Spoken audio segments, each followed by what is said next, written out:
Amen.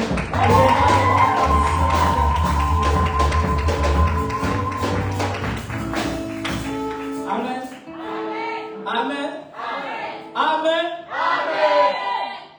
Amen. Il est temps de passer à la parole. Amen.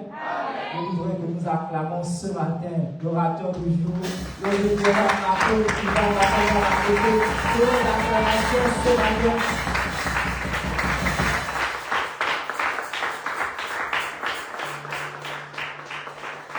Alléluia. Alléluia.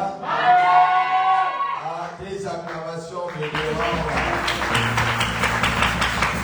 Une joie parfaite m'anime.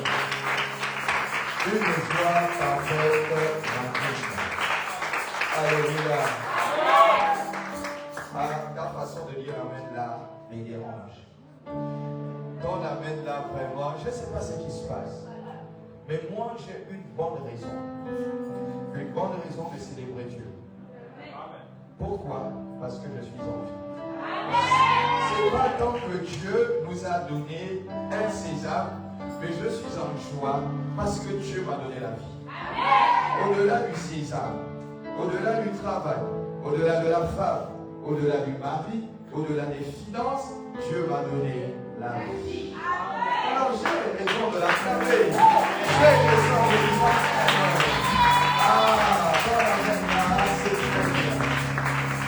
Alors nous allons prier ce matin et nous allons bénir le Seigneur pour la vie précieuse qu'il nous accorde. Aujourd'hui, il y a des gens à l'hôpital. Il y a des gens qui sont décédés. Et la preuve, ce que nous sommes en deuil. Ce que nous sommes en deuil. Cela ne nous empêche pas de servir Dieu. Cela ne nous empêche pas de rendre grâce à Dieu à cause de ce qu'il fait. Même pendant la mort, nous devons bénir Dieu. Parce que Dieu sait pourquoi il donne la mort. Dieu sait pourquoi il rappelle maintenant la personne. Nous devons bénir Dieu. Alléluia. C'est peut-être un peu, ça semble paradoxal, que le chrétien, au lieu de pleurer pendant la mort, il célèbre Dieu. Pourquoi? Parce que Dieu a dit c'est le destin de l'homme. Il y a la vie, il y a la mort inséparables. C'est dans l'éternité que nous ne connaîtrons pas ce qu'on appelle la mort et les pleurs. Nous connaîtrons la louange. Vanter les mérites de Dieu, célébrer Dieu, glorifier Dieu pour ce qu'il est. On va être associé aux 24 veillards qui jour et nuit disent Saint, Saint, Saint et l'Éternel des armées. Saint, Saint, Saint et l'Éternel des armées. Alors je voudrais qu'on chante. Si vous me voyez danser, c'est que la gloire du Seigneur a débordé. Ça déborde, c'est pour moi. C'est que la gloire du Seigneur a débordé. Si vous me voyez chanter, c'est que la gloire du Seigneur a débordé. La joie du Seigneur a débordé. La joie du Seigneur a débordé. La joie du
Alléluia. Seigneur, nous voulons ce matin reconnaître ta grandeur. Nous voulons reconnaître que tu es sans pareil. Sur la terre et dans le ciel, tu n'as pas de pareil. Tu es celui qui nous accorde la vie. Tu es celui qui accomplit des exploits dans nos vies. Et ce matin, Seigneur, j'ai des raisons de te célébrer. De par ma voix, Seigneur, je reconnais ta bonté. Je prie ce matin, Seigneur, que tu nous parles, que tu nous édifies, que tu nous éclaires par ta parole. Le Logos qui s'est fait chair, le Logos qui a créé la parole, qui a créé toutes choses, le Logos qui a mené à l'existence ce qui n'existe pas. Ce matin, nous nous soumettons à elle. Touche un cœur, transforme une vie au travers, Seigneur, de cette belle parole. Nous te bénissons, nous te célébrons, nous t'acclamons, nous crions. Amen, fort. Amen, fort. Gloire à Jésus. Gloire à Jésus. Alléluia.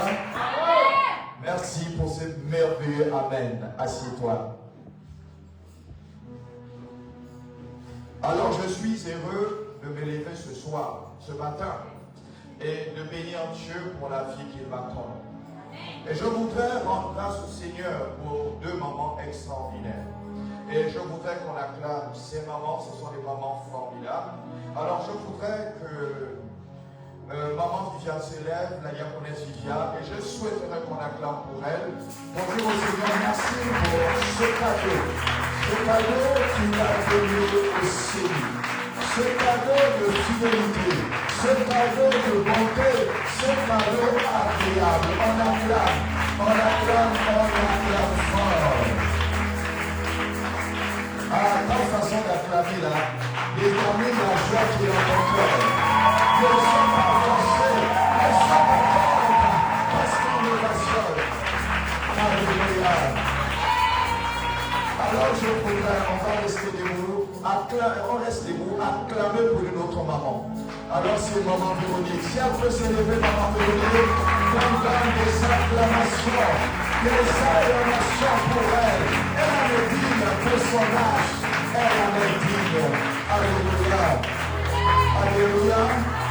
Que Dieu vous bénisse. Alors on s'assoit. Alors je rends grâce au Seigneur pour ces 2 mamans. Alors je vais présenter la diaconesse Viviane et tout le monde voit son état. Et je vais présenter maman Véronique, tout le monde voit son âge et son état de santé. Alors je bénis Dieu parce que durant le séminaire, du début jusqu'à la fin, elle était présente. Et à la conférence, à la clôture, elle était présente. J'ai dit, mais quel est cet amour qu'ils ont pour le Seigneur? Est-ce que réellement, parce qu'ils ne viennent pas pour moi, ce n'est pas possible. Elles ont décidé de venir pour leur propre cause. Elles sont venues parce qu'elles veulent célébrer Dieu. Il y a eu un édit divin. Ce n'est pas un édit royal ou même un édit présidentiel, mais c'est un édit divin. Dieu solennellement avait convoqué une rencontre ici. À partir du mercredi, j'ai expressément dit, humainement parlant, je me suis dit, 3 jours, 4 jours, c'est fort. Donc ne venez pas le mardi, parce que le mardi va être un frein, de manière à ce que toute une semaine, de mercredi, jeudi, vendredi, samedi et dimanche, vous êtes à l'église, ça va déranger certains parents qui ne sont pas chrétiens. Alors ce que nous allons faire, nous allons nous priver. Et c'est ce que j'appelle le sacrifice. Et j'ai pu parler du sacrifice hier, dans le principe de la communication. Il fallait qu'on organise notre calendrier, afin que le mercredi jusqu'à samedi, on soit présent.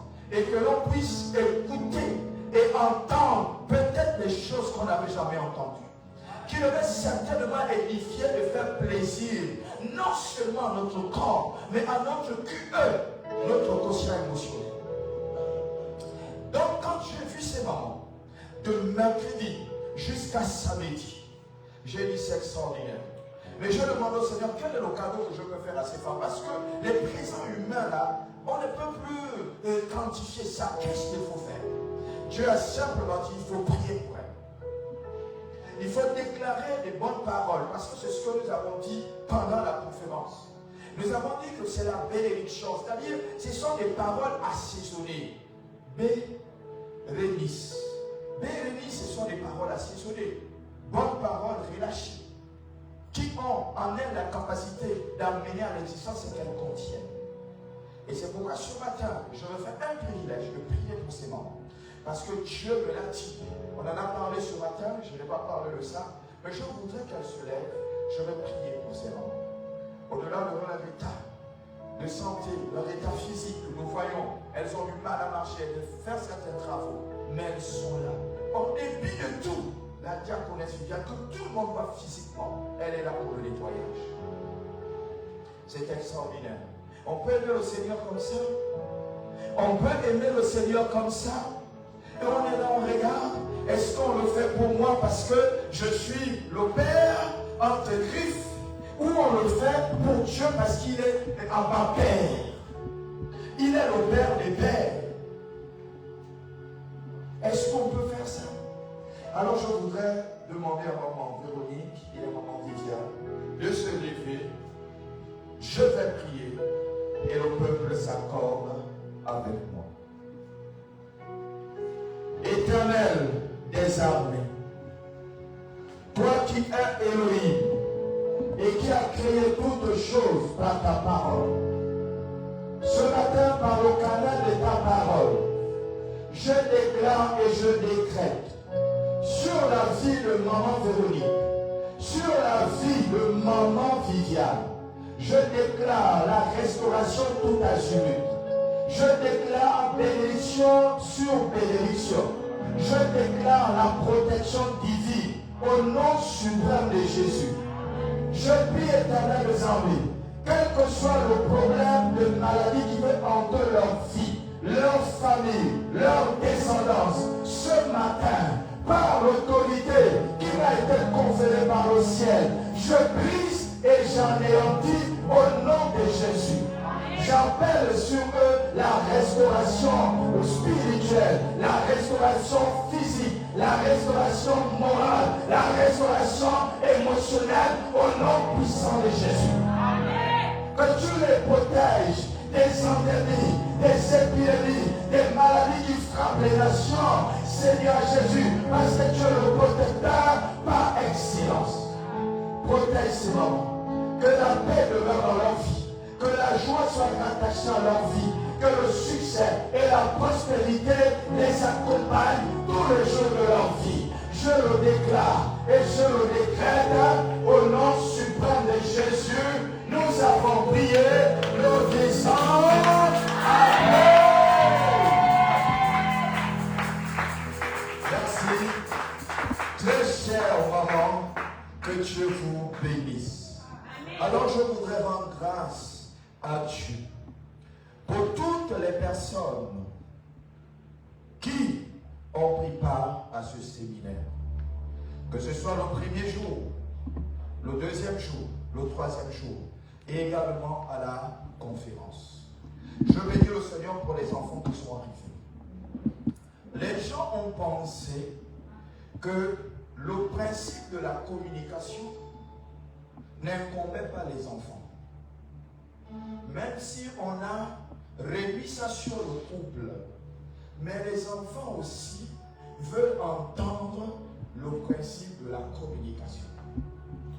Aujourd'hui, ce matin, il y a des gens qui ont quand même pris l'initiative de venir. Parce que c'est dimanche, il faut qu'ils servent Dieu. Alors moi j'ai pris personnellement, et je l'ai dit hier à la conférence, que je parlerai de ça. Parce que nous n'avons pas pu expliquer clairement, de manière concise, aux enfants de Dieu, le principe de la rupture d'une communication fluide et bonne dans le foyer, dans le couple. Et puis en principe, parler de la renaissance, comment faire pour amener à nouveau la fluidité. Mais nous avons parlé de beaucoup de choses. Quand une personne est possédée et sous l'emprise du diable, quand une personne est démoniaque, la stratégie que tu pourras adopter pour ramener la fluidité de la communication va être difficile. Parce que vous avez deux visions. Elle a une vision. Toi, tu as une vision. Il a une vision. Et toi, tu en as une. Donc, ça va être difficile. C'est pourquoi le prophète Amos, il a dit, est-ce que deux personnes peuvent-elles marcher ensemble si elles n'ont pas convenu? Le principe de convenance, c'est le principe de compromis. Et dans le principe de compromis, nous avons parlé des origines de la compromission.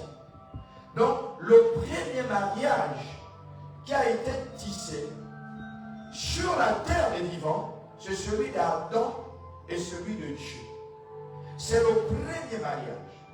Lorsque Dieu est arrivé à réfléchir en disant, moi je suis au ciel, lui il est sur la terre, il faudrait qu'il reproduise ce que lui et moi on reproduit. Alors, je vais lui faire un être qui sera son vis-à-vis. Afin que ce que lui et moi on fait, la communication fluide qu'il a avec moi, qu'il puisse le faire avec son vis-à-vis. En réalité, Dieu n'est pas notre vis-à-vis. Dieu n'est pas notre vis-à-vis. Notre vis-à-vis, c'est celui ou celle qui est à notre côté. Et Dieu dit, je veux reproduire ça. Mais en reproduisant ça, je continue à garder le principe de compromission que toi et moi on a tissé. En disant que je t'ai mise en Éden, dans Genèse 2, je t'ai mise en Éden, et puis dans le principe d'Éden, nous avons fait la compromission. Je t'ai dit, tout ce que j'ai mis sur cet Éden-là, tu pourras tout manger, sauf ça. C'est une compromission. C'est ce qu'on appelle un contrat de mariage. Et dans la base du contrat de mariage, il y a les principes qui sont établis. Et les principes qui sont établis vous permettent de contracter ce mariage. Et de dire, désormais, je marche avec toi. Parce que le principe que j'ai établi, tu le respectes. Et les principes que toi tu as établis, je les respecte. Donc c'est une compromission. Comme ça a été signé, on est d'accord, maintenant on va concrétiser l'alliance. Et c'est cette alliance qui a été scellée. L'homme a été d'accord. Ils sont rentrés dans une alliance. Et dans cette alliance, il y avait la fluidité de la communication. Jusqu'au jour où en Genèse, au chapitre 3, arrive un intrus. Et cet intrus vient compromettre. Je dis bien, vient compromettre la communion qu'il y avait Dieu et l'homme. Si je dis homme, parce que je veux que la femme soit inclue. Donc c'est cette compromission qui a brisé la communion entre Dieu et l'homme. Et c'est pourquoi, lorsque Dieu arrivait comme d'habitude, parce qu'il est esprit, alors la gloire de Dieu est en train de planer, et l'homme sentant la gloire et la présence de Dieu, il s'est senti gêné de cette présence. Et c'est comme ça que Dieu l'appelle. Il dit, enfin, il y a un problème. Il dit, j'ai entendu ta voix. Et je me suis caché. Oh, tu t'es caché pourquoi? Parce que je suis nu. Oh, mais comment est-ce que tu sais que tu es nu? Comment tu sais ça? Plus que le contraire, c'est que tu ne manges pas, c'est qui va ouvrir les yeux, qui t'amènera une conscience humaine. Mais tu resteras dans la conscience divine, où tu ne te rendras pas compte que tu es nu. C'est ça la fluidité, la communion, qui régnait entre Adam et puis Dieu. Et c'est comme ça que Dieu dit, ah, non, tu as mangé là, non, je t'avais interdit. Ça voudrait dire qu'il vient de rompre un compromis. Il vient de rompre une alliance. Et c'est pourquoi je disais, Dieu était le premier à avoir divorcé avec l'homme. Il a chassé l'homme en Éden, il dit, tu ne seras pas dans mon jardin, je t'enlève là. Tu vas errer. Et Dieu aimant, parce que souvent quand il y a des conflits, on cherche quoi? Un médiateur. on cherche une médiation. Quelqu'un pour venir régler les problèmes. Dieu étant souverain, c'est comme ça qu'il crée ce qu'on appelle la médiation. Il met un plan négatif, c'est-à-dire il amène Jésus-Christ, qui est le Verbe, qui est le Logos, à être le médiateur. On ne peut plus directement parler à Dieu sans au préalable être en accord avec Jésus, être en harmonie avec Jésus. Et c'est dans ces temps, maintenant que le par le médiateur, nos supplications vont à Dieu et Dieu exauce. Donc, c'était le paradigme que nous devions voir entre l'homme et la femme, entre l'homme, donc l'Église, et Dieu. C'est pour comprendre que s'il y a eu une médiation, pour pouvoir à nouveau être en alliance avec Dieu, c'est possible que dans une relation où il n'y a plus de communication, où il n'y a plus de fluidité, parce que l'amour ne meurt pas, il suffit de faire renaître l'amour qui est en feu par des moyens que nous connaissons et que vous connaissez très bien. Alléluia. Amen. Voilà le vrai problème qui nous amène à parler ce matin de la communication dans le couple. La communication dans le couple, c'est le thème de ce matin. Alors ça, c'est une très belle introduction que je viens de vous faire et que chacun de nous puisse comprendre clairement et aisément ce dont il est question aujourd'hui. La Bible dit, au commencement était le Verbe. Écoutez bien. Jean au chapitre 1er, le verset 1. La Bible dit, au commencement était le Verbe. Le Verbe était avec Dieu. Et le Verbe était Dieu. C'est ce que la Bible dit. Mais la Bible va plus loin en disant que le Verbe se fait chair. Et le Verbe a habité parmi nous plein de grâce. Mais ce qui est intéressant, c'est que la Bible dit au verset 12 de Jean au chapitre 1 que le Verbe dont nous allons parler ce matin, qui nous permettra de communiquer, la Bible déclare à tous ceux qui l'ont reçu, à tous ceux qui ont reçu le Verbe, à tous ceux qui croient en son nom. Le Verbe donne la capacité, la puissance, l'autorité, les moyens de devenir enfant de qui? De God, de Dieu.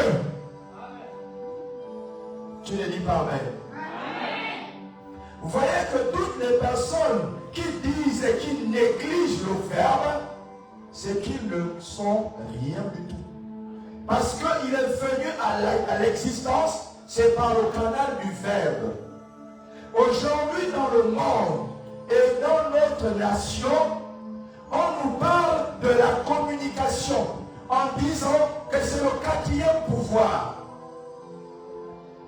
Le Verbe, la communication, c'est le quatrième pouvoir.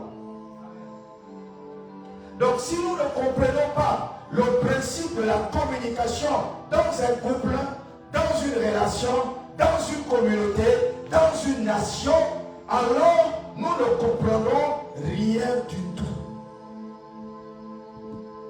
Aujourd'hui, lorsqu'il y a des conflits dans les nations, la voie diplomatique, la voie par excellence, c'est le dialogue, la communication. Dans la communication, il y a des compromis, il y a des arrangements. Et c'est pourquoi vous voyez, au-delà des arrangements, il y a toujours des guerres, parce qu'il y a certains qui ne respectent pas les conditions. On dit il n'a pas respecté et la guerre reprend de plus belle. Pourquoi? Parce que la communication, le dialogue a échoué. Là où le dialogue échoue, la violence s'installe, les guerres s'installent, les conflits s'installent. C'est pourquoi on parle de la communication. Même avec ton père, même avec ta mère, on parle de communication. Les parents sont incompris. Les enfants sont incompris des parents. La vision de l'enfant n'est pas la vision du père. La vision de la fille n'est pas la vision de la mère. Il y a incompréhension. Comment arriver par le canal de la communication à faire comprendre à l'enfant que la voie qu'elle emprunte est la voie de la déchéance? Comment faire? Comment faire? En ce qui concerne les mariages, il y a des gens qui se sont unis, les parents n'ont jamais été d'accord. Mais à cause de l'amour qui brûle dans le cœur, la femme force, l'homme force à cause de l'amour. Parce que le parent dit non ma fille, non mon fils. Il dit père, mère, vous ne m'aimez pas. Tu dis ça à ton père parce qu'il dit que la femme que tu prends, mon fils, elle n'est pas bonne. Le parent a comme une vision divine. Toujours les parents s'opposent à mon mariage parce que je suis la seule qui se marie dans la famille ou je suis le seul qui se marie. Et les parents s'opposent. Les parents sont visionnaires. Les parents sont visionnaires. C'est 10 ans après ou 20 ans après qu'on donne raison aux parents. Que donc le dialogue, le verbe, la communication que j'ai avec mon père ou ma mère était réelle. J'aurais dû l'écouter.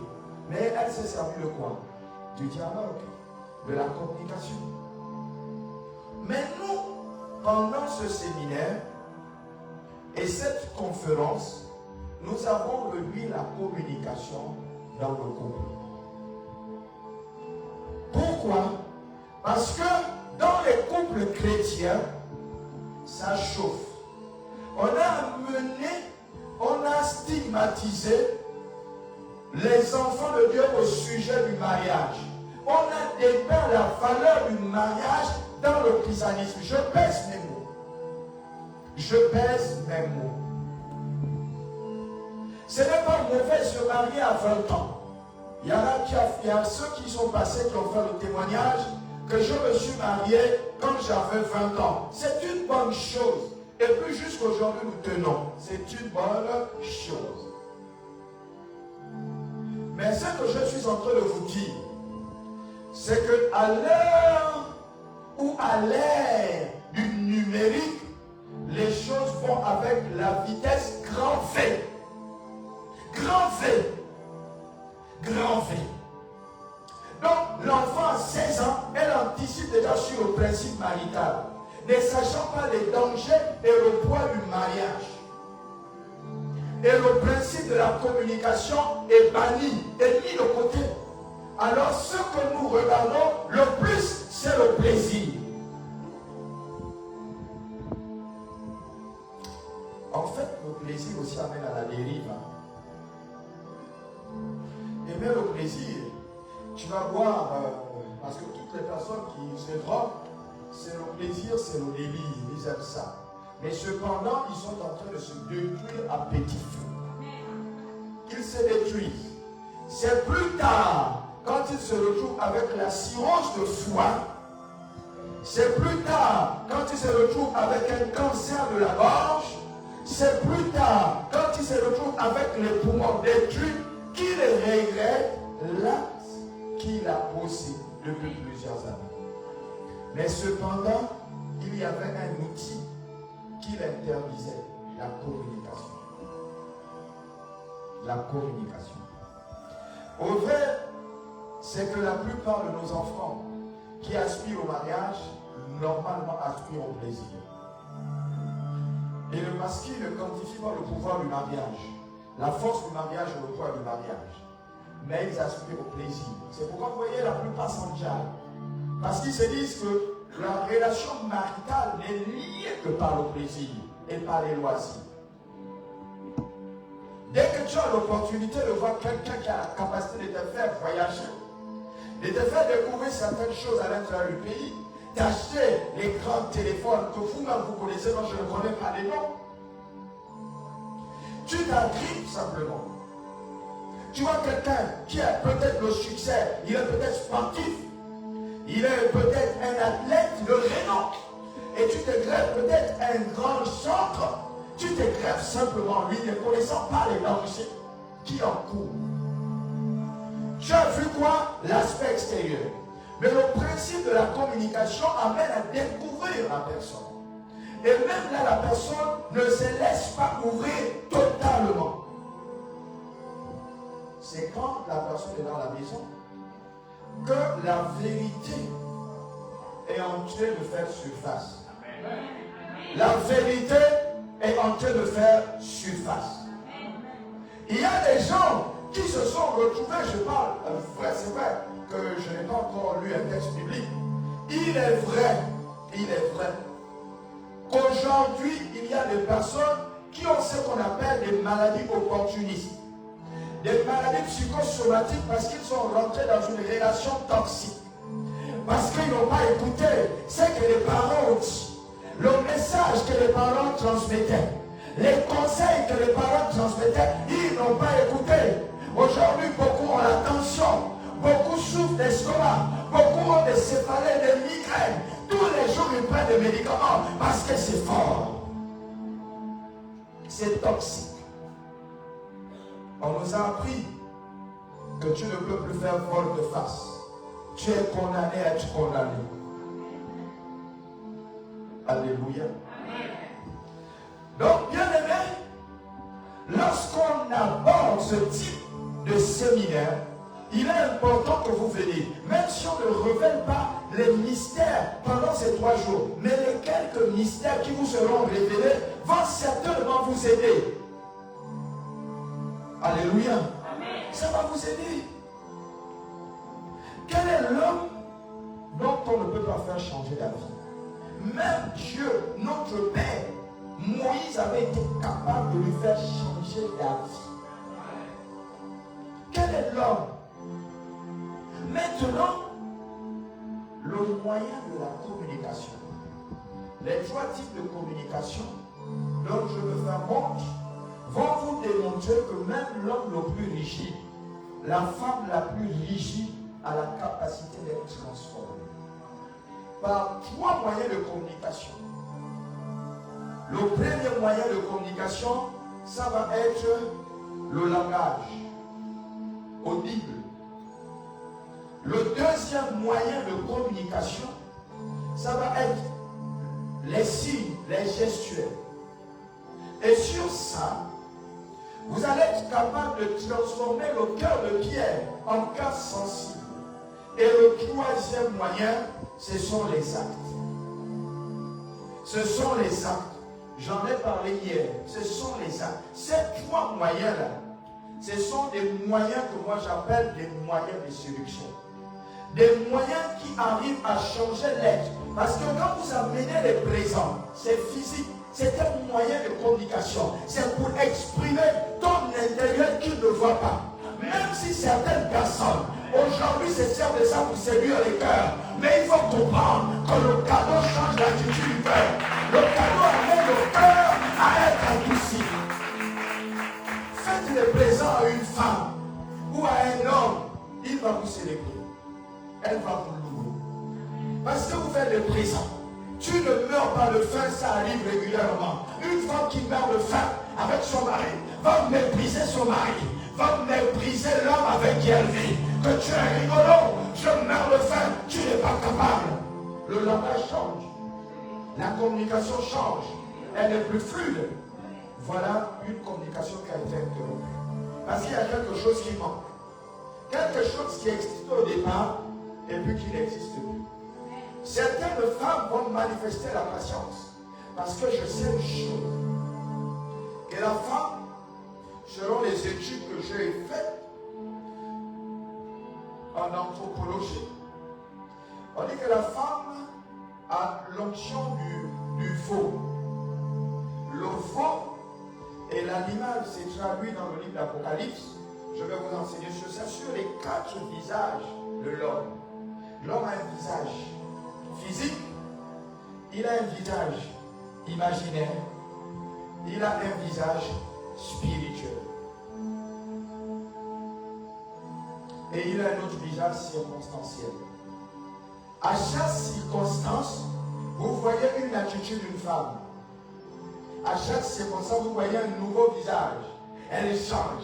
Elle est contente. Quand le mari c'est la fin du mois, le visage de la femme change. Quand c'est la fin du mois, la femme, elle est souriante. Parce qu'il y a le blé. Ça, c'est un autre visage.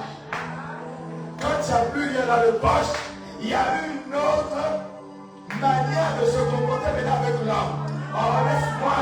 Toi aussi, je suis fatigué. Ne me dérange pas. Parce qu'il n'y a pas l'argent.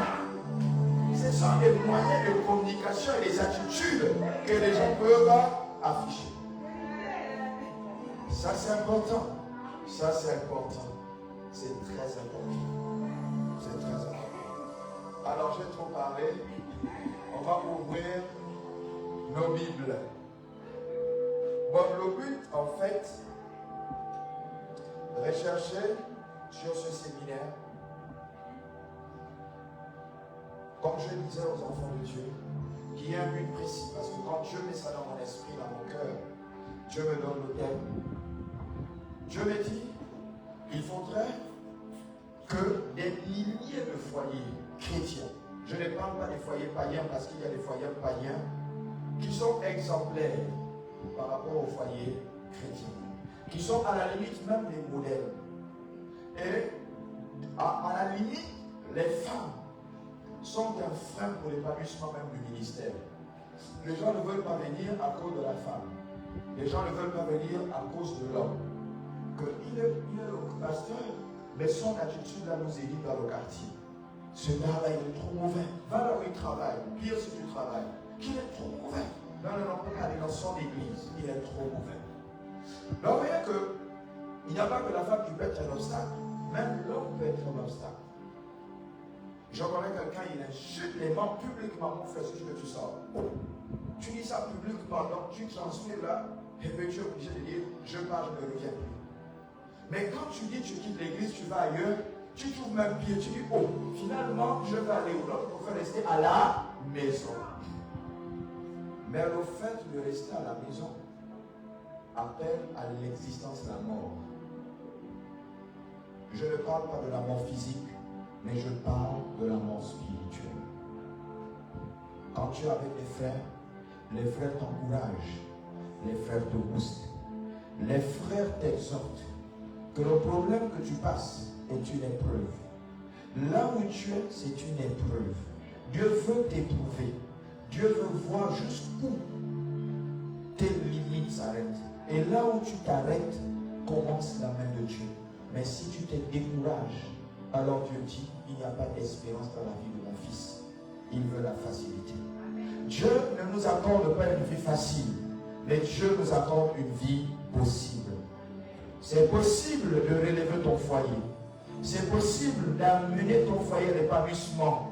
Que tu as vécu il y a 10 ans, il y a 15 ans, il y a 20 ans. Dieu peut l'amener, mais il suffit simplement que tu aies la volonté, que tu crois que Dieu est capable de rétablir ton foyer et que la communication devient fluide.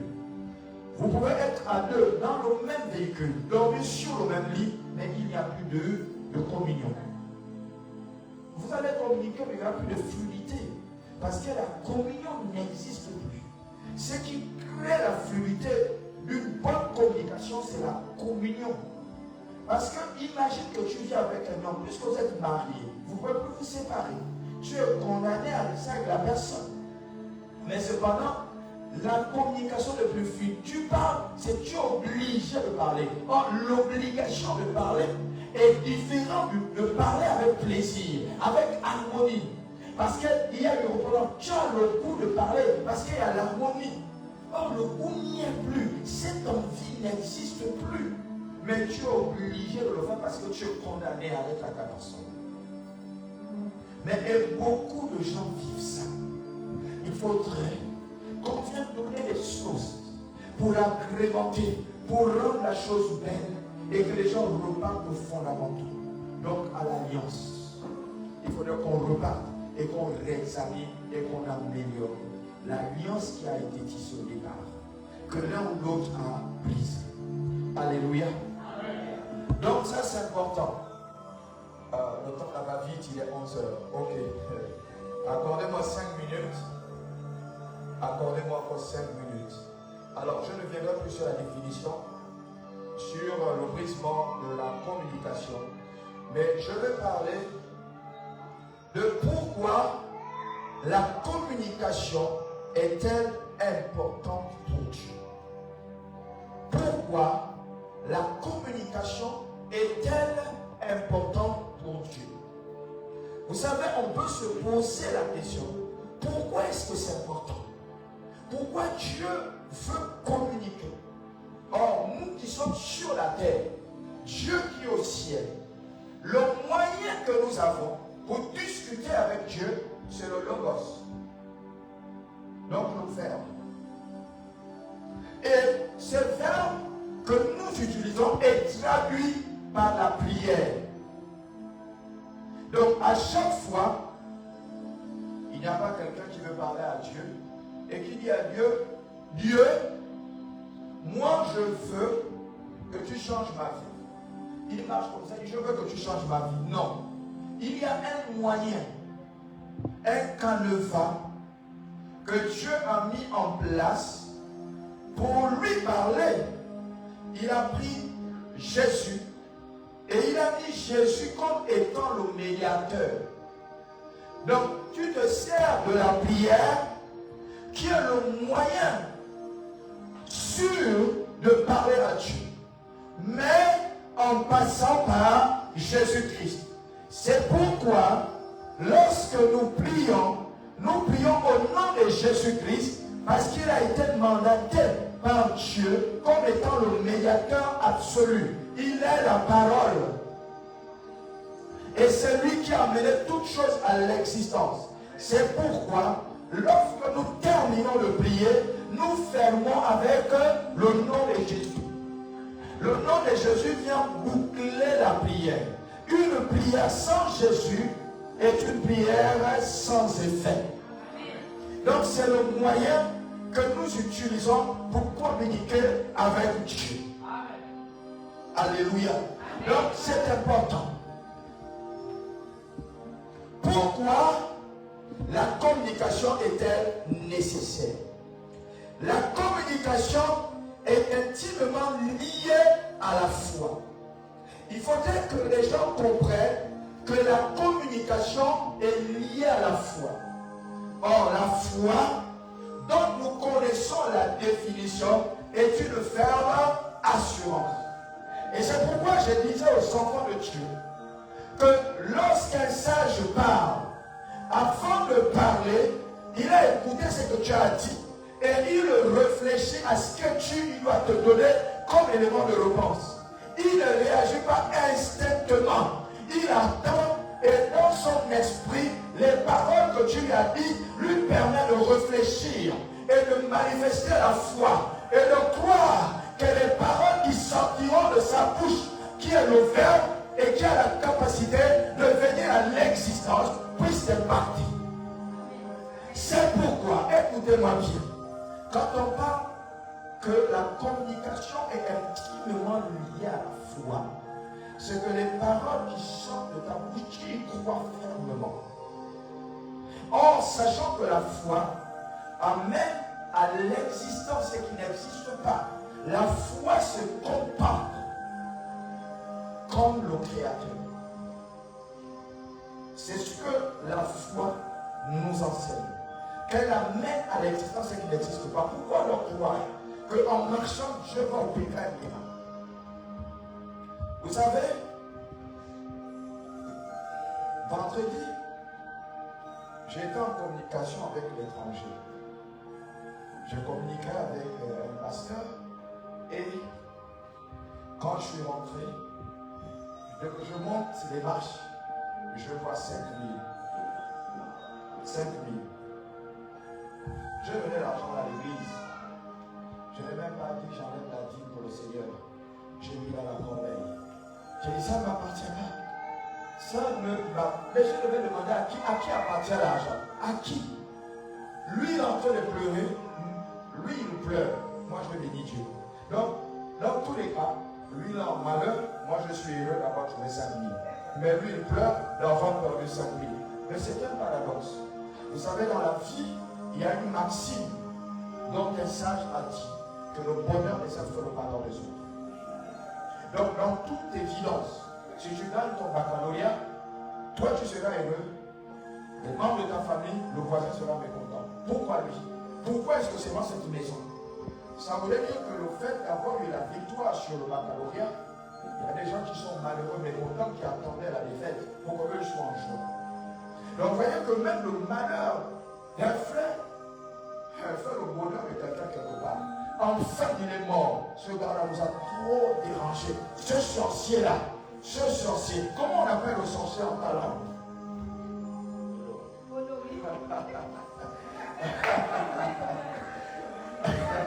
Alors, chez les femmes, on appelle le sorcier comment? Moulos. Hein? Moulos. Moulos. Ça c'est un boulot. Moulos. Ah, le sorcier est mort. Les gens célèbrent, mais toi tu pleures ton père. Les gens sont contents. Le sorcier est mort, enfin on est libre. Mais toi tu es là en peine en train de pleurer au père. Ne pensez pas que les malheurs qui arrivent vous réjouissent tout le monde. Ne pensez pas que le bonheur qui vous arrive vous réjouit et réjouit tout le monde. Ne pensez pas. Ne pensez pas ça. Ne pensez pas ça. Ici au quartier, on se regarde, hein, on se voit. Tu passes avec le véhicule, il n'y a que lui. Il n'y a que lui. Donc les gens préméditent et méditent que tu fasses un accident. Afin qu'on n'en parle plus. Mais c'est une réalité. On ne parle pas des choses. La Bible dit, l'homme dès sa naissance, il est mauvais. L'homme dès sa naissance est mauvais. Oui. Oui. Tu as un homme, tu es stable, bien riche, tu prends une femme, tu m'as côté, elle te tue pour bénéficier des biens, veuve heureuse. Est-ce que c'est normal? Non, mais ce sont des réalités que nous voyons, que nous savons. Mais comme elle est protégée par la loi, vous faites quoi? Elle est protégée par la loi. Elle sait ça. Elle le sait. Elle le sait. Dieu a créé le monde par la puissance de la foi. Donc la foi, c'est ce que j'expliquais, le verbe. Bon, j'ai excédé, je vais finir. Je vais vous donner les 3 clés, je vais surpasser. Donc, les clés d'une relation réussie est liée à 3 éléments fondamentaux. J'en ai parlé hier, je survole, je vais m'arrêter là. Parce que j'ai voulu parler des principes d'une bonne communication. En fait, c'est pour faire renaître la communication. Alors, les clés d'une relation réussie est liée à 3 éléments fondamentaux. Je vous explique ça et puis je termine.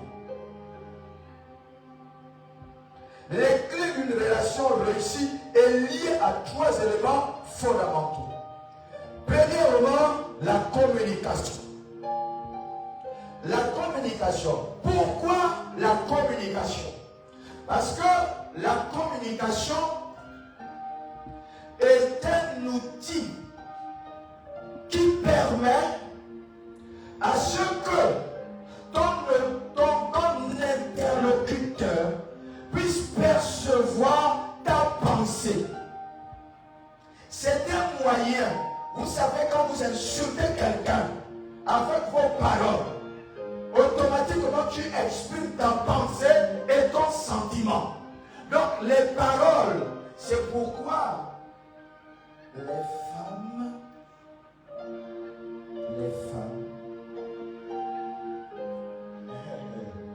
elles aiment ce qu'elles entendent.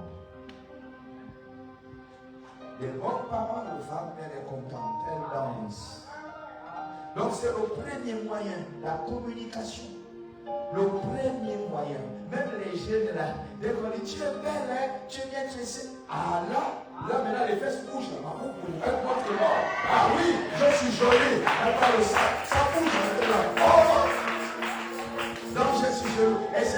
que les petits là, les gars.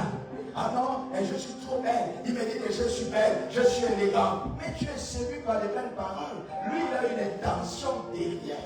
Vous voyez que la communication interne nous dit, faites attention avec les artisans, les arts, les qui manient la langue. C'est un artiste, il sait manier la langue. Il te séduit par le langage. Ça, c'est important dans le foyer. Lorsqu'il n'y a plus de communication, même apprécier ton épouse, tu ne peux plus le faire parce qu'il n'y a plus de communication. Même le mari, il met une cravate, ça sort derrière, la femme ne parle pas. La femme s'habille, le mari ne parle pas. Oh, mais ma femme, l'extérieur, il ne parle pas, il parle. Il n'y a plus de communication. À mon mari, là, te dit, ma femme, laisse-moi, je veux ça. Je veux porter ça. Ma femme, il faut me laisser, je veux ça. La femme dit, non, mon mari, j'aime te voir. Non, non, non, non. Ça veut dire que tu n'as plus plaisir à ta femme. Parce qu'il n'y a plus fluidité. Mais au départ, quand la femme dit non, mon mari enlève ses chaussures, automatiquement tu enlèves, tu mets parce que tu veux faire plaisir à ta femme. Mais aujourd'hui, le cœur est devenu dur. Les choses ont changé. Tu connais trop cette femme. Le A à Z, tu connais trop cet homme. Le A à Z. Donc je n'ai plus besoin de cet homme. C'est un menteur. Tout ce qu'il fait là, c'est un menteur. La communication, c'est important. Si tu veux, ce sont les clés. La deuxième clé, ce sont les compromis. La deuxième clé, si vous voulez réussir, vous voulez être en harmonie, ce sont les compromis. Alors quand on parle des compromis, écoutez-moi bien. Quand on dit une compromission, ça voulait dire ce sont des accords. Ce sont des accords que tu tisses, que tu arranges avec ton partenaire. Ma femme, notre compromission, tu sais que à partir de 20h, on n'est plus dehors. Donc même si tu te retrouves à l'embariner, il est 14h, tu dis 20h là, je ne suis pas dehors, je pars. C'est une compromission et c'est encadré. C'est encadré, hein, le fait que tu discutes avec ta femme. Et vous faites des compromissions, c'est encadré dans l'alliance. Parce que quand vous allez vous marier, il ne faudrait plus que l'homme dise à la femme, je suis en réunion. Je veux venir dans 22 heures. Ça, c'est quelle réunion? Ça ne marche pas avec moi. Hein. Bon, le commandant, il est là, il sert. Même à minuit, on l'appelle en tant que commandant. Elle connaît. Elle dit, je connais le commandement, c'est comme ça. Elle ne peut rien dire. Mais subitement, ça commence après le mariage. À l'époque, il n'y avait pas. Hein. Après le mariage, ça commence. Une fois, la femme va s'inquiéter. Monsieur, attention. Monsieur, le travail. On commence à dire à la femme, c'est le travail. C'est encadré par la loi qui est votre alliance. C'est ce qu'on appelle les compromissions. Et c'est pourquoi vous voyez que quand c'est enfreint, il y a problème dans le foyer. Vous pouvez venir avec vos belles paroles, vous n'allez pas pouvoir arranger ça. Parce que ça a été dit entre les deux. Qui vous a dit que le mariage se fait entre parents? Les parents viennent conclure ce que vous avez commencé. C'est ceux qui apprécient le choix. Qui a fait le choix? C'est pas le père hein, ou la mère. Hein. C'est toi-même qui allais faire ton choix. Donc il faut assumer ton choix. Il faut assumer. Les parents ont refusé, tu as dit que les parents ne t'aimaient pas. Ils ne veulent pas assumer. Puisque les principes de l'alliance ne sont pas respectés. Aucun principe de l'alliance n'est respecté. Et le dernier, pour finir, le dernier, c'est le sacrifice. Sacrifice. Sacrifice.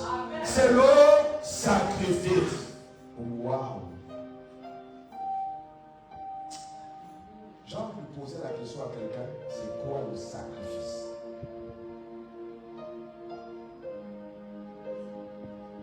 Gloire et où? Gloire et où? Alors ça, je ne suis pas content que vous alliez au fond. Parce que c'est indigne que vous soyez au fond, les chambres, c'est indigne. Ce n'est pas normal. Nous sommes arrivés à la fin, mais ce n'est pas normal que vous vous asseyez au fond. En tant que leader, en tant que pionnier, vous ne devez pas être au fond. Ce n'est pas un bon modèle. Ce n'est pas un bon modèle. Alors, quand sacrifice, c'est ce que moi j'appelle la privation. Quand on dit tu te sacrifies, c'est-à-dire le meilleur que tu as, tu te prives de ça. Vous savez qu'il y a des choses, j'ai expliqué ça hier, que lorsque la Bible dit, lorsque quelqu'un te gifle sur la joue gauche, présente-lui la joue droite.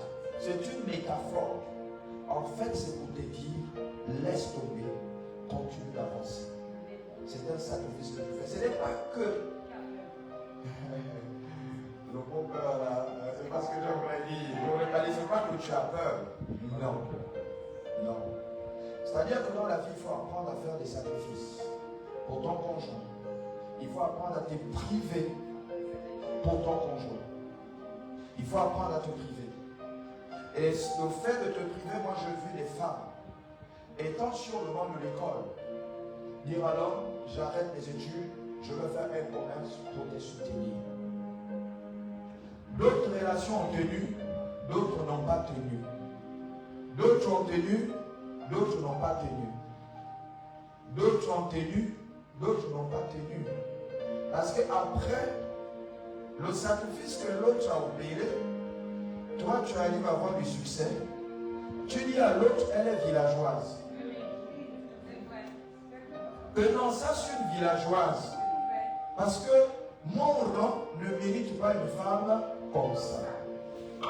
Frère, vous étiez tous au lycée. Vous avez eu le bac. La femme dit, comme c'est toi l'autorité et que c'est toi le chef, il ne faudrait pas que tu sois un moins que rien. Moi, je vais me priver. Je vais me sacrifier. Je vais faire commerce. Je vais garder nos enfants. Et toi, continue d'aller à l'école. Il dit, un directeur comme moi, je vais avoir une villageoise comme ça. Non!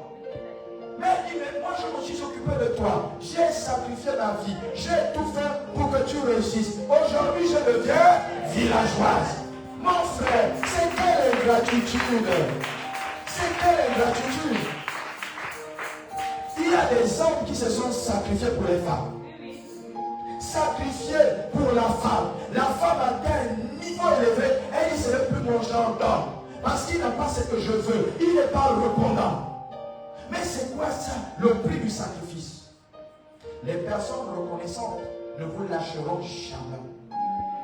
Les personnes reconnaissantes ne vous lâcheront jamais. Elles vont toujours vous louer pour le sacrifice que vous avez fait. Vous vous êtes privé, vous avez pris un crédit. Tu dis, ma femme, va à l'étranger. Je finance la scolarité. Quand tu vas revenir, tu seras certainement chef de service. Et moi, je serai heureux d'avoir une femme qui me soutient et qui m'épaule. Quand elle revient de la France, elle dit, je ne peux plus rester avec toi. Tu n'es pas mon genre d'homme. Pourtant, l'homme s'est sacrifié. Le petit salaire qu'il avait, il a pris le crédit. Il t'a envoyé à l'étranger. Il t'a lavé. Il t'a habillé. Il t'a vêtu. Tu es devenu une reine. Maintenant, tu méprises le roi qui t'a élevé. Alléluia. C'est comme ça que les choses doivent marcher. Si nous voulons avoir une bonne fluidité de communication, il faudrait que ces éléments-là puissent être partie intégrante dans vos vies. Apprendre à se sacrifier pour l'autre. Il y a plein de passages bibliques que j'ai voulu lire et que chaque enfant de Dieu comprenne que la communication dans le couple est prépondérante. C'est primaire la communication. Vous ne pouvez pas être muet dans les foyers. Il y a un problème, tu ne sais plus comment exprimer le problème. Parce que dès que tu vas ouvrir la bouche, l'homme va se mettre sur sa garde. La femme va se mettre sur sa garde. Parce que plus rien de bon ne sort de ta bouche. Que Dieu change ça dans ta vie. Que Dieu change ça dans ta vie. Que Dieu change ça dans ta vie. Sois béni, sois fortifié, sois élevé. Et Amen fort.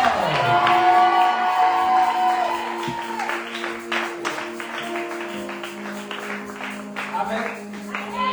Amen. matin?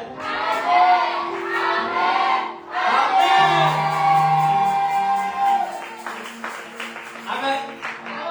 Qui a été béni ce matin? Amen. C'est une grâce encore d'être enseigné sur la communication. Amen. Ce matin, nous allons juste laisser la tête. Nous allons bénir au Seigneur. Nous allons dire au Seigneur, merci pour cette parole ce matin. Merci pour ce message ce matin. Merci pour cet enseignement. Élève ta voix, prie au Seigneur ce matin. Seigneur, je te prie, je te bénis encore, je t'embrasse. Merci encore, Seigneur, parce que tu viens encore de me révéler les mystères de la communication. De comment communiquer, Seigneur. Merci pour ce message ce matin rempli de ta puissance. Seigneur, que ce message ne repart pas, mais demeure en moi, Seigneur. Sois béni, sois élevé. Au nom de Jésus, nous avons prié. Amen. Nous allons nous lever, nous allons passer aux offrandes. Est-ce que nous pouvons avoir nos offrandes? Nous allons inviter Papa Justin pour prier pour les offrandes de l'église.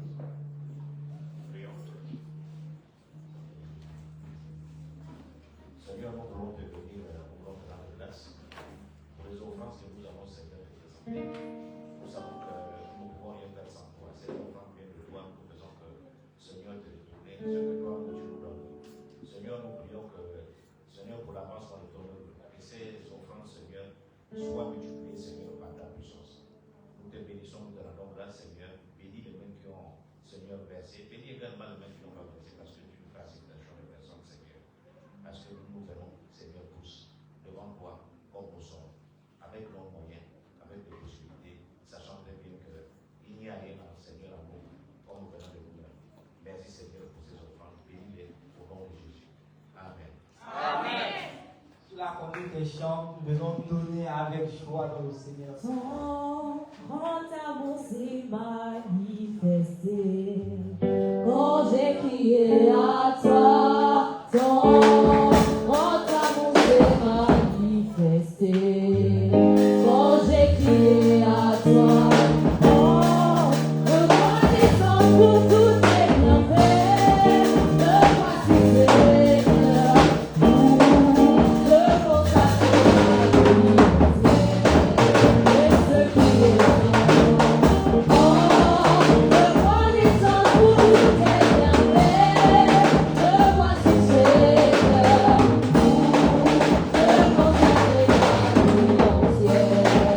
Et ce qui est en moi, quand ça s'est manifesté, quand j'ai crié à toi, quand ça s'est manifesté,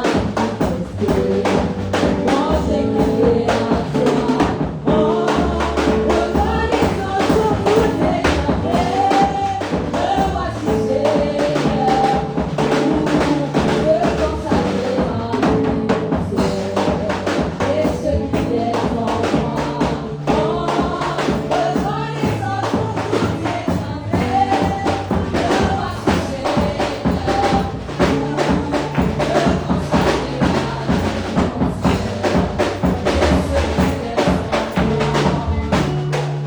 Amen. Amen. Nous allons. Aujourd'hui, c'est un jour spécial. Amen. Vous savez qu'aujourd'hui, on va donner au kit alimentaire. Amen. Et je voudrais laisser à tout le monde quelques minutes pour se préparer au passage de kit alimentaire. Amen. Oh, reconnaissance pour tous tes bienfaits, me voici Seigneur, pour te consacrer ma vie entière. Et ce qui est en moi, oh, reconnaissance pour tous tes bienfaits, me voici Comme le donner nos kits alimentaires. te consacrer ma vie entière.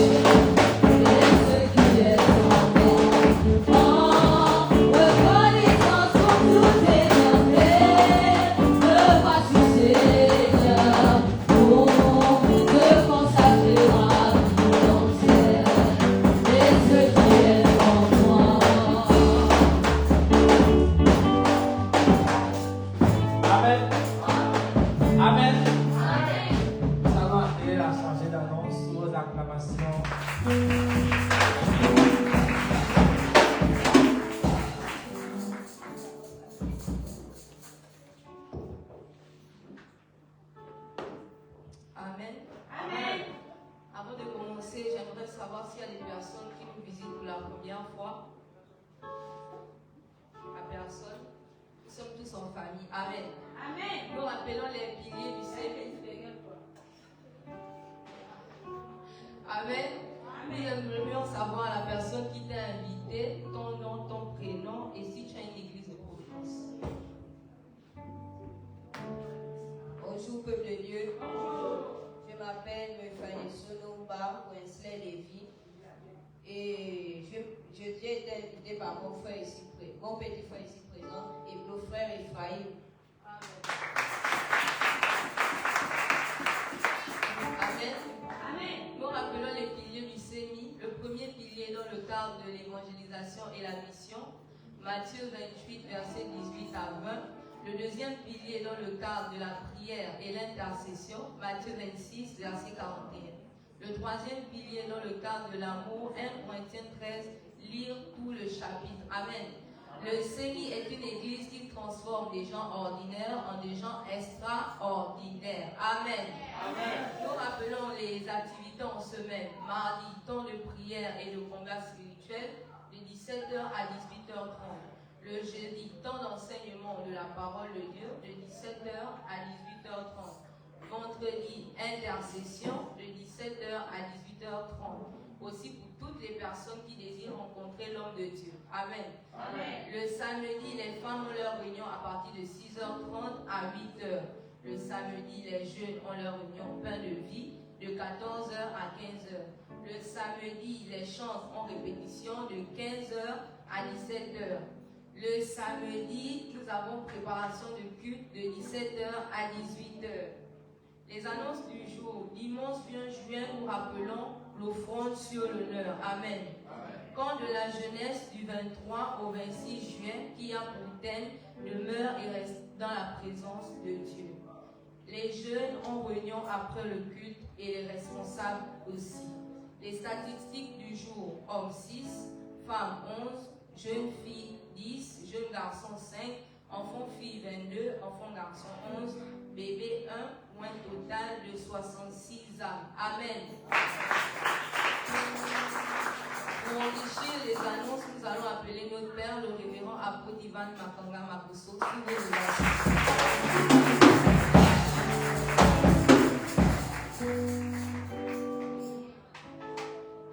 Alléluia. Amen. Alors il y a beaucoup de bonnes nouvelles, de très très bonnes nouvelles. Je voudrais un peu, avant de donner toutes ces bonnes nouvelles, revenir sur le principe du kit alimentaire.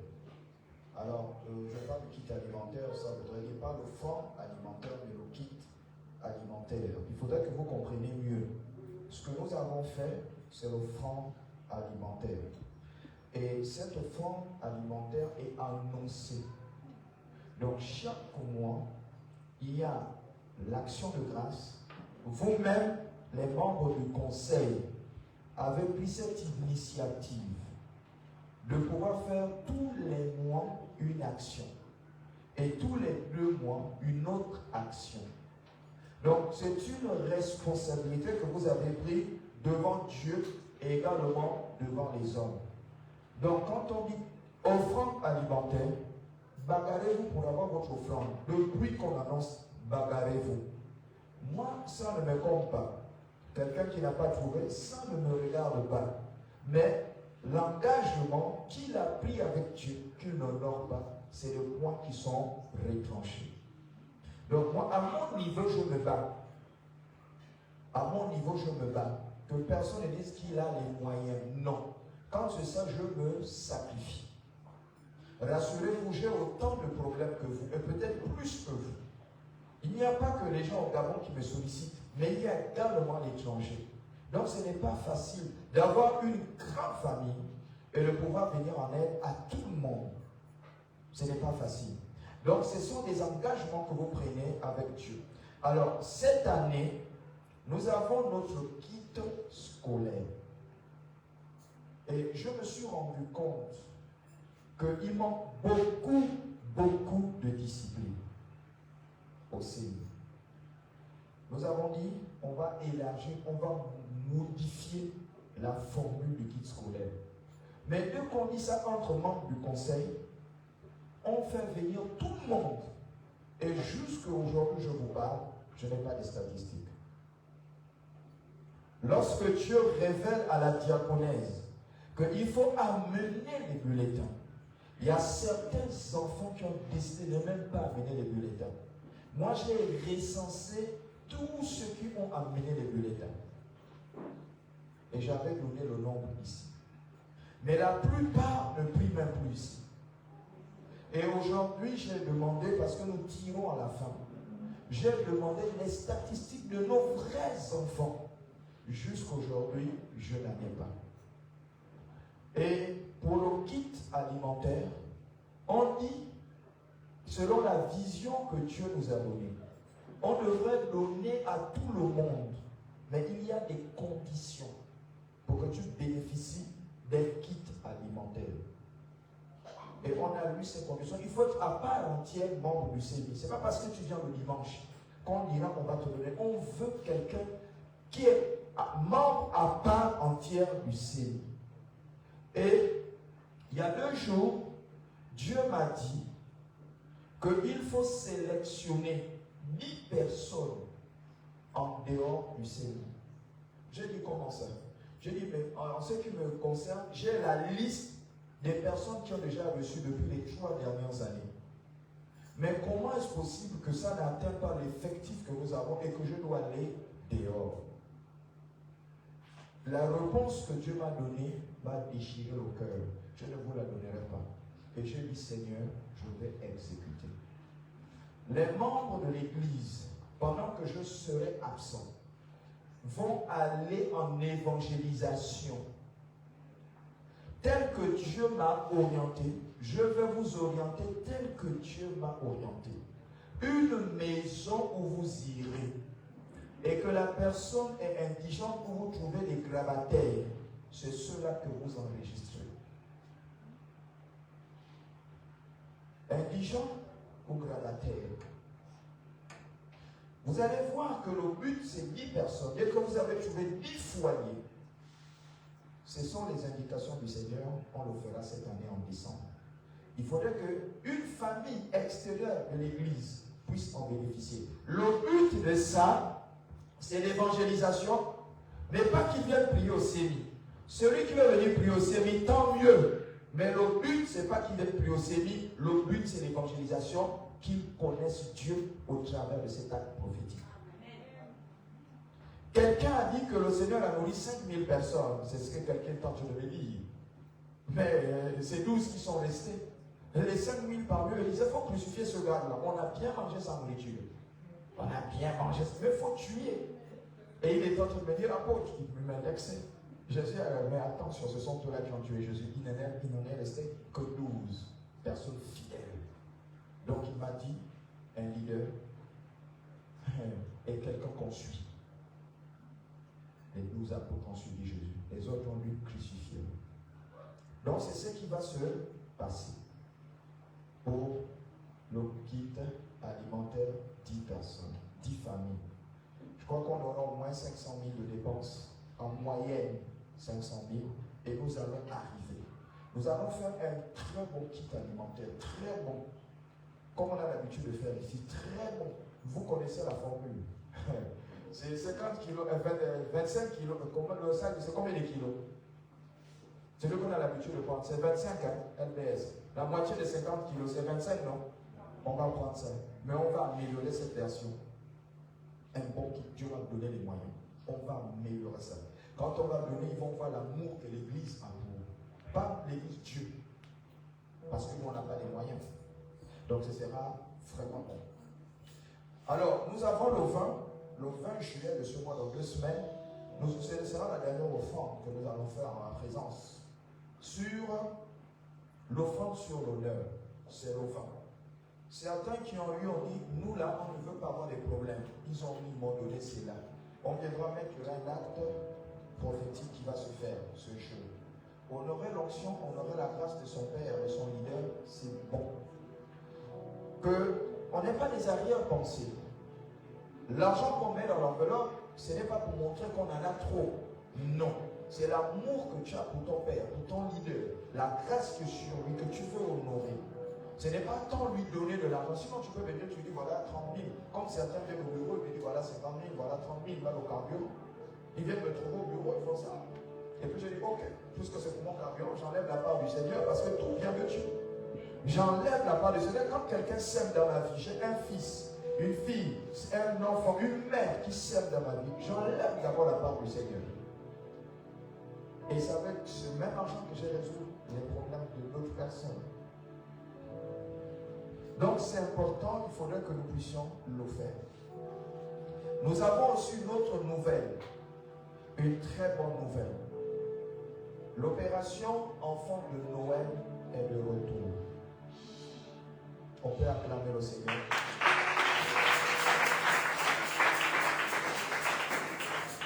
Opération Enfant de Noël est de retour. Vous savez qu'on a eu beaucoup de problèmes avec ça. Les papas, les mamans qui viennent de temps en temps ici à l'église, qui ont leurs enfants, qui ont leurs petits-enfants, qui ne viennent plus à l'église ici. Lorsqu'on va donner les kits cadeaux, j'ai dit je vais rentrer dans la rigueur. Je vais rentrer dans la rigueur. Parce qu'il y a même des séminaires, on passe, ils sont là.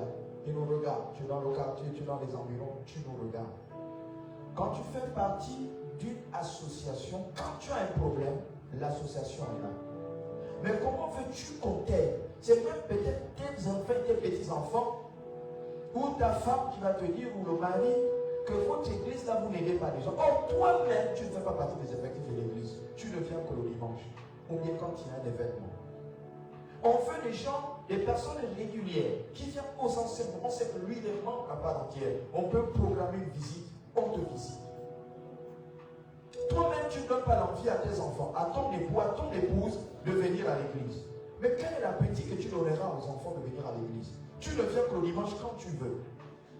Et le jour où tu as un problème, ce sont ces mêmes enfants, ou la même femme ou le même mari va te dire, mais va dans ton église. Il faut qu'ils se souviennent de toi. Or, tu ne fais pas partie des effectifs de l'église.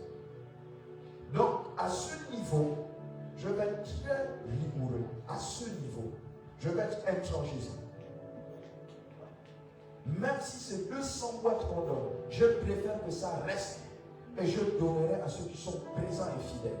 Et aller même dans l'hôpital et donner aux enfants qui seront là-bas. Avec les photos à l'appui. Les rapports. Je veux me battre pour être dans ce comité. Puisqu'on veut mon expertise. C'est parce que ça en fait trop de charges. Là, on me sollicite, ça en fait trop de charges. J'ai déjà trop de responsabilités. Je ne peux pas tout faire. Donc, c'est une excellente nouvelle pour le Seigneur et pour les églises en général. Les boîtes cadeaux, c'est 100 boîtes cadeaux qu'on donne à chaque église ou annexe. Si tu as 3 annexes, on te donnera 300 kits cadeaux. 300 kits. Donc, essayez de vous imaginer 300 enfants. Vous qui n'amenez pas vos enfants, je vois d'abord ma fille qui a refait surface, qui n'a même pas ses 10 enfants. Alors, on va s'asseoir, on va parler. Gardez vos enfants. J'ai vu ma fille Muriel qui a fait surface. Je ne vois pas sa fille. Il faut faire attention. J'ai vu ma fille, comment on l'appelle, qui a fait surface. Je me disais même que tu avais accouché. On ne voit pas aussi tes enfants. Mais quand ça va arriver, on va voir. Vous allez amener le nom de papa. Papa est mauvais. Papa, je dis c'est là même mon nom. Je dis que merci. C'est là mon nom. Alléluia. Amen. Alléluia. Amen. Si vous me voyez danser, c'est que la joie du Seigneur a démarré. Si vous me voyez danser, c'est que la joie du Seigneur a débordé.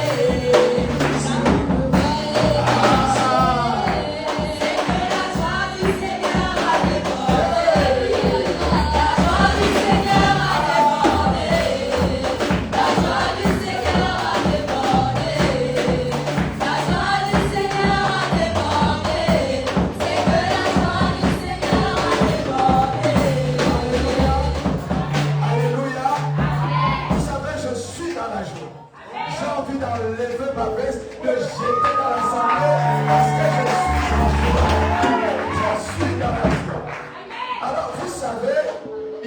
a parlé.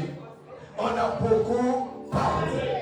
Vous savez, le sésame là, moi le cèpe c'est à côté. Mais le BPC, on a dit 100%.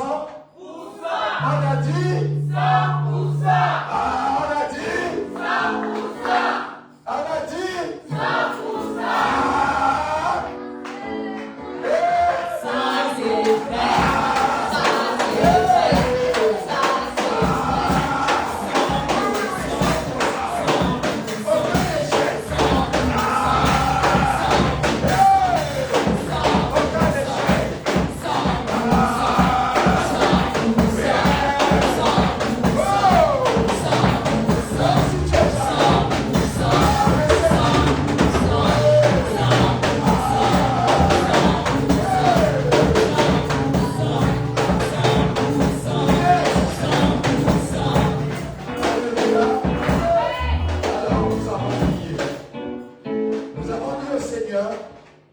la dernière veillée, que depuis que le ciel existe, même les tocards,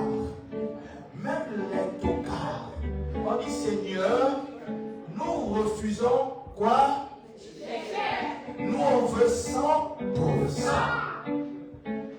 Oui, dès qu'on a terminé de prier, ils sont devenus des brevetés.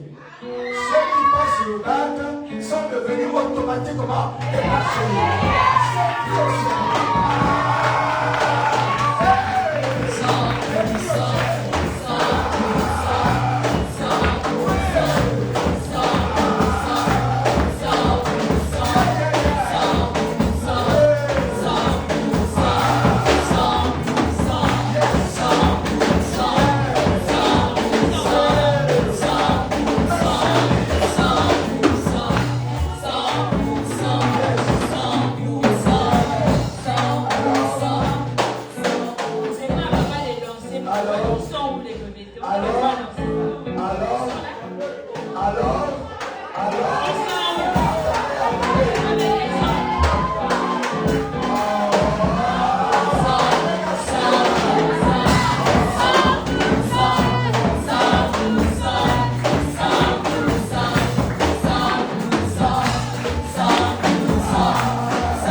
C'est pas de cette manière-là. Il faut suivre la vision du Père. On devrait les introduire d'une manière spéciale. C'est pas comme ça qu'on devrait les introduire. Vous savez, quand vous êtes le fruit du miracle,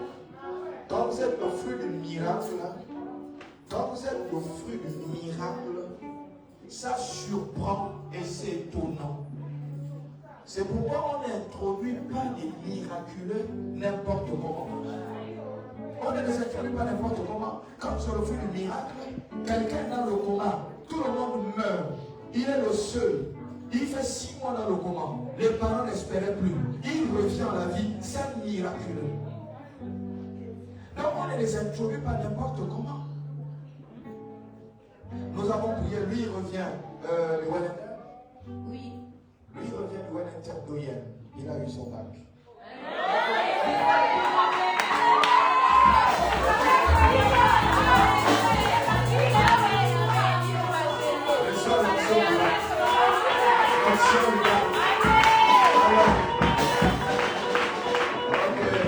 J'ai anticipé, vous aurez votre bac. J'ai anticipé. Alors il a eu son BPC, son sésame.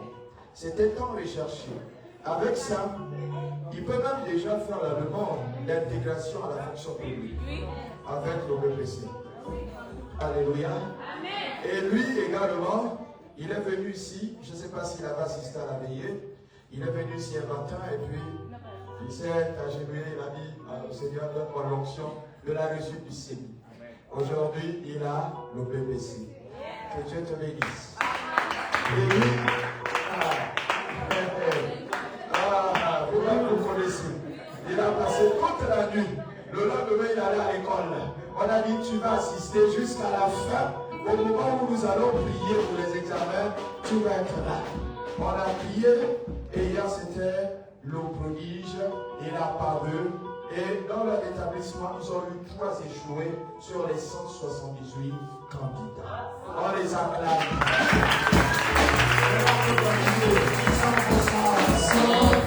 100%.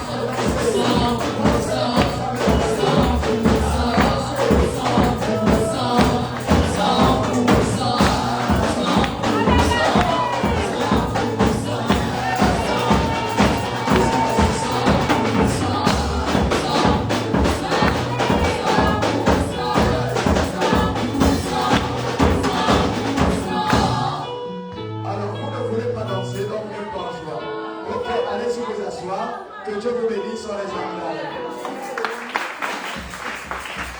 Alors, vous n'êtes pas en joie. Alors, nous avons une coutume et une formule. Celle de faire le repas pour les bacheliers et les brevetés. Alors, nous avons des bacheliers qui sont en train de concourir. Nous avons présenté un bachelier, une bachelière. Nous l'avons présenté au Seigneur. Et nous avons parlé au Seigneur. Moi, je suis en train de voir son examen. Nous avons parlé au Seigneur. On a dit, on présente un candidat. On a prié. On doit avoir 100%. Parce que le nom du diable, c'est 0. Le nom de Dieu commence par 1. On a présenté 1 et on va gagner. Amen. J'ai dit c'est 100%. Donc après eux, le CNI va organiser un repas. C'est la coutume au CNI. Ça fait beaucoup de dépenses. C'est énorme. Vous avez de l'argent. Ok, que Dieu vous bénisse, on s'assoit. Alors, la dernière annonce que je voudrais partager avec vous, et je vais prier, c'est 2 choses. La première chose, c'est l'école du potier. Quand Dieu parle, exécutons. Chaque jeudi, la formule des enseignements change. On veut modeler les enfants de Dieu. On veut amener les enfants de Dieu à devenir la meilleure version d'eux-mêmes, à être des modèles. La deuxième chose, c'était l'école de la royauté. Et dans l'école de la royauté, on a sollicité les professionnels, les gens qui ont des rémunérations mensuelles, à intégrer cette école. Parce que c'est une école qui va nous permettre de pouvoir enseigner sur l'éducation financière. Et puis je devais donner des orientations claires et concises. Quelle sera notre responsabilité dans cette école? Malheureusement, personne, enfin du moins les gens ne se sont pas manifestés. Il n'y a qu'une seule personne qui se manifestait, j'ai examiné. Et je me suis rendu compte que nous ne pouvons même pas commencer, nous ne pouvons rien organiser parce que nos rencontres se feront en dehors du CNI. Parce que nous sommes professionnels et que si nous enseignons sur l'éducation financière, il faudrait qu'on ait un cadre propice qui nous permette de mieux parler des finances et de ce que nous envisageons de faire. Les gens ne se sont pas manifestés, j'ai dit au Seigneur, j'ai donné une orientation, j'ai donné une information et les gens ne se sont pas manifestés. Il y a une qui s'est manifestée, nous ne sommes qu'à 2. Or, nous ne pouvons pas commencer ce programme à 2. C'est pourquoi j'ai mis un terme à cela. J'ai dit, on attend peut-être que Dieu fera grâce l'an prochain. C'est ce que j'ai dit au Seigneur. Mais quand Dieu révèle, il faudrait qu'il y ait des gens qui se hâtent. Et je prie au Seigneur pour la personne qui se manifestait, que Dieu te bénisse abondamment. Donc c'est la dernière information que je voulais donner aux enfants du CNI et à toutes les personnes qui ont voulu intégrer cette belle école de la royauté parce que nous sommes des rois. Nous allons nous lever, nous allons prier pour la fin. Notre Père, on élève les mains, nous te bénissons. Pour ce moment, nous te rendons grâce. L'heure est certainement allée trop vite, mais nous croyons que tu restes Dieu. Comme tu nous as amenés, Seigneur, ramène-nous dans nos demeures respectives. Que le début de la semaine soit une semaine glorieuse. Que nous ayons des bonnes nouvelles la semaine prochaine. Que nous puissions célébrer les bacheliers. Que nous puissions, Seigneur, les ovationner ici, dans ce ministère. Que nous reconnaissons que Dieu est sans pareil. Nous voulons nos fils. Nous voulons nos fils. À toi la gloire. Au nom de Jésus. Amen. Amen.